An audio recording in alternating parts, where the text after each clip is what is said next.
So D K she ಅವರದ್ದು ಡೆಲ್ಲಿ ಆಟ ಆದರೆ ಸಿದ್ದರಾಮಯ್ಯನವರದ್ದು ಬೆಂಗಳೂರಿನ ಆಟ. ಹೈಕಮಾಂಡ್ ಮುಂದೆ ಗೆಲ್ಲೋದು ಯಾರ ಚದುರಂಗದ ಆಟ. ಬೆಂಗಳೂರಿನಲ್ಲೇ ಕುಳಿತು ಹೈಕಮಾಂಡ್ಗೆ ಸಿದ್ದರಾಮಯ್ಯ ಸಂದೇಶವನ್ನು ರವಾನೆ ಮಾಡಿದ್ದಾರೆ. ಡಿ ಕೆ ಶಿ ಖರ್ಗೆಗೂ ಗೊತ್ತಿಲ್ಲದಂತೆ ಸಂದೇಶವನ್ನು ಕೊಟ್ರ CM ಸಿದ್ದು ಅಂತಕ್ಕಂಥದ್ದು ಪ್ರಶ್ನೆ. ಹೆಂಗೆ ಅದು ಸಾಧ್ಯ? ಅವ್ರು ನೋಡಿದ್ರೆ ನಿನ್ನೆ ರಾಜಣ್ಣ ಅವ್ರ ಮನೆಗೆ ಹೋಗಿದ್ದರು, ಅಚ್ಚುಕಟ್ಟಾಗಿ ನಾಟಿ ಕೋಳಿ ಊಟ ಮಾಡಿದೆ, ಚೆನ್ನಾಗಿತ್ತು ಅಂತೆಲ್ಲ ಹೇಳಿದ್ರು. ಆದರೆ ಅವರು ಅಷ್ಟಕ್ಕೆ ಮಾತ್ರ ಸೀಮಿತವಾಗಿದ್ದಾರೆ. ಕಳೆದೊಂದು 2-3 ದಿವಸದಿಂದ ಜ್ವರದಿಂದ ಬಳಲ್ತಾ ಇದ್ದರು. ಅಷ್ಟೆಲ್ಲದರ ನಡುವೆನೂ ಕೂಡ ಸಿದ್ದರಾಮಯ್ಯನವರು ಇಲ್ಲಿ ಕೂತ್ಕೊಂಡೇ ಮಾಸ್ಟರ್ ಪ್ಲ್ಯಾನನ್ನು ಮಾಡಿದ್ದಾರೆ. ಇಲ್ಲಿಂದಲೇ ದೆಹಲಿಗೆ ಗುರಿಯಿಟ್ಟು ಬಾಣವನ್ನು ಬಿಟ್ಟಿದ್ದಾರೆ. ಅದು ದೆಹಲಿ ಕೂಡ ರೀಚ್ ಆಗಿದೆ.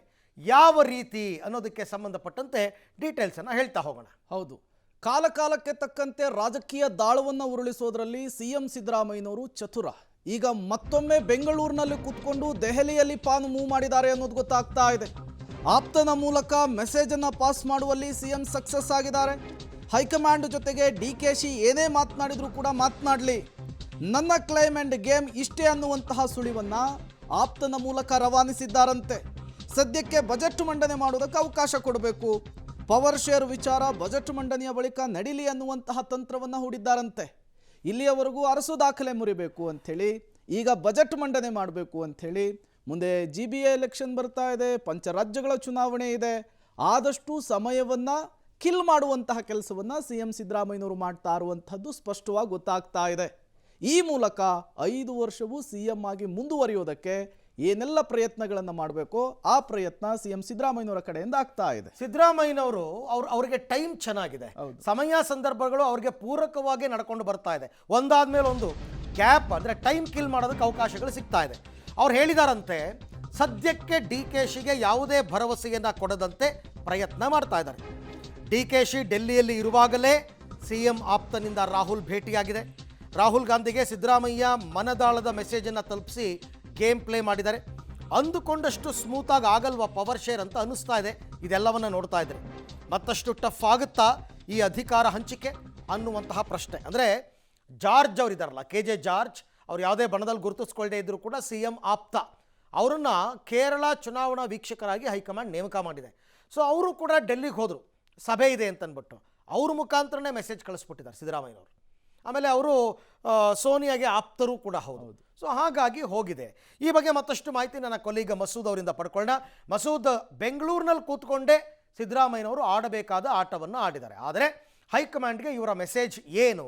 ಮಾತೆತ್ತಿದ್ರೆ ಹೈಕಮಾಂಡ್ ಹೇಳ್ದಂಗೆ ಕೇಳ್ತೀನಿ ಅನ್ನೋರು ಈಗ ಯಾಕೆ ಈ ಆಟವನ್ನು ಆಡ್ತಾ ಇದ್ದಾರೆ ಅಂತ? ಅರವಿಂದ್, ಮುಖ್ಯಮಂತ್ರಿ ಆಗಬೇಕು ಅನ್ನುವಂಥ ಅಪೇಕ್ಷೆ ಇಟ್ಕೊಂಡು ಈಗಾಗಲೇ ಸಾಕಷ್ಟು ಕಸರತ್ತನ್ನು DK ಶಿವಕುಮಾರ್ ಅವರು ಮಾಡ್ತಿದ್ದಾರೆ. ಈ ಸಂದರ್ಭದಲ್ಲಿ ಅಸ್ಸಾಂ ಚುನಾವಣೆ ಸಂಬಂಧಪಟ್ಟಂತೆ ದೆಹಲಿಯಲ್ಲಿ ಸಭೆ ಇದ್ದ ಕಾರಣಕ್ಕಾಗಿ ದೆಹಲಿನಲ್ಲಿ ನಿನ್ನೆಯಿಂದಲೂ ಕೂಡ ಅವರಿದ್ದಾರೆ. ಇವತ್ತು ಕೂಡ ದೆಹಲಿನಲ್ಲೇ ಇರ್ತಾರೆ. ಹೈಕಮಾಂಡ್ ನಾಯಕರ ಜೊತೆ ಕೂಡ ಅಸ್ಸಾಂ ಚುನಾವಣೆ ಸಂಬಂಧಪಟ್ಟಂತೆ ಮಾತಾಡ್ತಿದ್ದಾರೆ.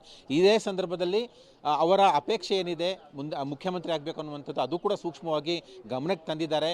ಅನಂತರ ಮಾತಾಡೋಣ, ಎಲ್ಲವನ್ನೂ ಕೂಡ ಮಾತಾಡೋಣ, ಒಂದು ತೀರ್ಮಾನಕ್ಕೆ ಬರೋಣ ಅನ್ನುವಂಥ ಭರವಸೆ ಸಿಕ್ಕಿದೆ ಅಂತ ಹೇಳಲಾಗ್ತಿದೆ. ಇದೇ ಸಂದರ್ಭದಲ್ಲಿ ಸಿದ್ದರಾಮಯ್ಯನವರು ಅವರು ಕೂಡ ಚಾಣಾಕ್ಷ ಆಟ ಶುರು ಮಾಡಿದ್ದಾರೆ ಅನ್ನುವಂಥ ಚರ್ಚೆಗಳು ನಡೀತಾ ಇದ್ದಾವೆ. ತಮ್ಮ ಆಪ್ತರಾಗಿರುವಂತಹ ಹಿರಿಯ ಸಚಿವರು ಕೂಡ ಆಗಿರುವಂಥ KJ ಜಾರ್ಜ್ ಅವರು ಕೂಡ ದೆಹಲಿಗೆ ಹೋಗಿದ್ದಾರೆ. ಸಿದ್ದರಾಮಯ್ಯನವರ ಒಂದು ಸಂದೇಶವನ್ನು ರಾಹುಲ್ ಗಾಂಧಿ ಅವರಿಗೆ ತಲುಪಿಸಿದ್ದಾರೆ ಅವರು ಅನ್ನುವಂತಹ ಚರ್ಚೆಗಳು ಕೂಡ ನಡೀತಿದ್ದಾವೆ. DKC ಅವರು ಹೈಕಮಾಂಡ್ ನಾಯಕರ ಜೊತೆ ಮೀಟಿಂಗ್ನಲ್ಲಿರುವಾಗಲೇ, ದೆಹಲಿನಲ್ಲಿರುವಾಗಲೇ ಜಾರ್ಜ್ ಅವರು ಆ ಸಂದರ್ಭದಲ್ಲಿ ಅಲ್ಲಿರುವಂಥದ್ದು ಕೂಡ ಸಾಕಷ್ಟು ಆಶ್ಚರ್ಯ, ಕುತೂಹಲಕ್ಕೆ ಎಡೆ ಮಾಡಿಕೊಟ್ಟಿರುವಂಥದ್ದು. ಅದರ ಹಿನ್ನೆಲೆ ಏನಂದರೆ ಸಿದ್ದರಾಮಯ್ಯನವರ ಸಂದೇಶವನ್ನು ಕೂಡ ಇದೇ ಸಂದರ್ಭದಲ್ಲಿ ಜಾರ್ಜ್ ಅವರು ತಲುಪಿಸಿದ್ದಾರೆ ಅನ್ನುವಂಥದ್ದು.